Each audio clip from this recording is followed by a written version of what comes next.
Bonjour et bienvenue dans IDF1 Chio. Cette semaine, je suis à Saint-Germain-en-Laye. Et là, je suis avec Pascal Legac, qui est chocolatier. Bonjour Pascal. Bonjour. Est-ce que vous pouvez me raconter comment vous êtes venu la première fois à Saint-Germain-en-Laye et comment vous êtes venu être chocolatier? Alors la première fois que je suis venu à Saint-Germain-en-Laye, ça fait plus de 30 ans. J'habitais avec mes parents à Bougival, donc une ville proche d'ici. Et je venais à Saint-Germain faire mes courses au centre-ville. C'est un centre-ville tellement charmant, qui a vraiment une âme. J'ai adoré. Je suis tombé amoureux de Saint-Germain-en-Laye tout de suite. Je comprends bien. C'est très provençal. Voilà. Et puis ensuite, j'ai travaillé en tant que pâtissier un peu à Saint-Germain-en-Laye. Alors est-ce que vous pouvez expliquer ça? À quel moment de votre vie vous avez dit je vais travailler dans le chocolat? Oh, bien avant ça. Quand j'étais tout gamin, j'adorais aider ma mère à la cuisine le dimanche. Je me souviens, elle faisait la cuisine un peu plus que d'habitude. Et j'adorais ça. Et je ne savais pas vraiment ce que je voulais faire dans le milieu alimentaire. Si c'était plus la cuisine ou la boulangerie ou la pâtisserie. Et un jour, j'ai fait une petite visite à l'école Jean Ferrandi à Paris. Et j'ai vraiment flashé sur la pâtisserie, cette création, la matière, etc. Et à partir de là, je me suis plongé dans ce métier tout de suite. D'accord. D'abord la pâtisserie, pendant quelques années. Et puis très vite, au bout de 3-4 ans, après mon apprentissage, j'ai découvert le chocolat. Alors là, ça a été une vraie révélation. Oui. Alors pourquoi une telle révélation? Qu'est-ce qui vous a donné la bave à la bouche? Parce que le chocolat, c'est une matière qui est à la fois pleine de délicatesse, de sensualité.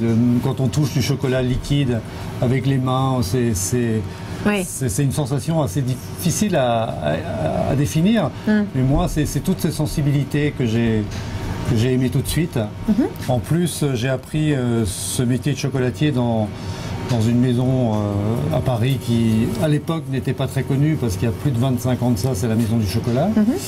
Et j'ai travaillé avec Robert Lynx, qui est le fondateur de cette maison, et qui m'a vraiment donné et transmis cette passion du chocolat. D'accord. Tout ce qu'on peut créer, les goûts, les aspects, les textures, tout ça, ça a été vraiment pour moi une vraie révélation très tôt. D'accord. Alors, quelles sont les spécialités que vous faites maintenant ici? Moi, je passe beaucoup de temps surtout à choisir mes matières premières. De quel pays vous prenez votre chocolat? Je fais beaucoup de mélanges, donc je choisis surtout, je ne fais pas une fixation, si vous voulez, sur que du Venezuela ou que du pur Venezuela. Comme je goûte beaucoup, je choisis en fonction de ce que je ressens. Ça se voit pas, hein? Ça se voit pas. Mais le bon chocolat ne grossit pas. Ne fait pas grossir. J'adore entendre cette phrase. Et c'est vrai. Pourquoi? Parce que si vous ne rajoutez pas de mauvaises matières grasses, parce que ce qui fait grossir, c'est le sucre et la mauvaise matière grasse. Quand vous goûtez un bon vin, par exemple, prenons quelque chose qu'on aime beaucoup et souvent de bonnes choses, ça ne fait pas de mal, vous n'avez pas mal à la tête, vous ne vous sentez pas malade quand vous avez goûté un bon vin. Très bon vin. Un bon chocolat, vous n'êtes pas malade, vous terminez sur un bon chocolat ou un bon dessert au chocolat, ça ne rend pas malade, ou bien au contraire. Il suffit de bien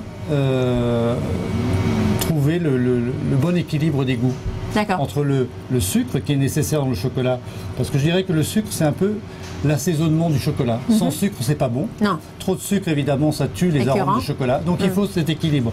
Et tout au long de mes recettes et de la création de mes recettes, c'est ce que je recherche. C'est ce juste équilibre entre le choix des matières premières du chocolat et puis tout ce qui vient en injonction. J'utilise des crèmes fraîches pasteurisées, donc qui ont tous leurs arômes, des beurres frais, donc qui sont aussi sans beaucoup d'humidité, mais vraiment avec tout ça, c'est important. On ne fait pas un bon poulet rôti sans un bon poulet. C'est vrai. On fait pas, il faut les bonnes matières premières. Exact. Voilà, c'est élémentaire.